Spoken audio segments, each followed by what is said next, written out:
A1 TV के साथ मैं हूं समन नसीर। शामिल करेंगे न्यूज हेडलाइंस। मानसून का एक और स्पेल, कई शहरों में तूफानी बारिश। लाहौर में जलथल 1, पानी वाला ताब में 33 मिलीमीटर बारिश। इस्लामाबाद, रावलपिंडी, डस्का, हरिपुर में बारिश। सिंध और बलूचिस्तान के कई शहरों में भी बारिश। कराची में रिमझिम से फिजा निखर गई। सिंध, बलूचिस्तान, KPK, पंजाब में आज बारिश का इम्कान। पहाड़ी इलाकों में लैंड स्लाइडिंग का खतरा। फैसलाबाद में फैक्ट्री की छत गिर गई, 3 मजदूर जाँ बहक। बिम्बर नाले में तोगयानी, आबादी को नुकसान पहुंचने का अंदेशा। जिला इंतजामिया ने दफा 144 नाफिज कर दी। दरियाई चनाब में पानी की सतह बुलंद होने का खदशा। जंग में तरीमों के मकाम पर अला इंतजामिया अलर्ट। कोटअदू, हेड तौसा, बिराज पर पानी की सतह में इजाफा। नशीबी इलाके जेर आब। RD सुपर बंद दबाव बर्दाश्त न कर सका।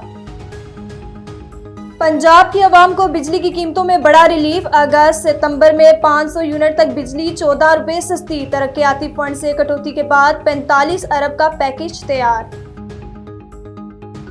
नई तजवीज़, तयशुदा नकात की राह में हायल रुकावटें दूर करने पर जोर। जंगबंदी की राह में हायल कई रुकावटें दूर हो गई। मुआहदे को हतमी शक्ल देने के लिए वफूद अगले हफ्ते दोबारा मिलेंगे।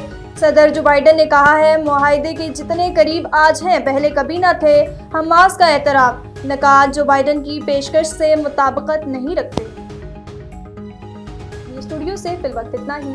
मज़ीद खबरों और अपडेट्स के लिए देखते रहिए A1 टीवी। A1 टीवी, सब पे नजर, अंदर की खबर।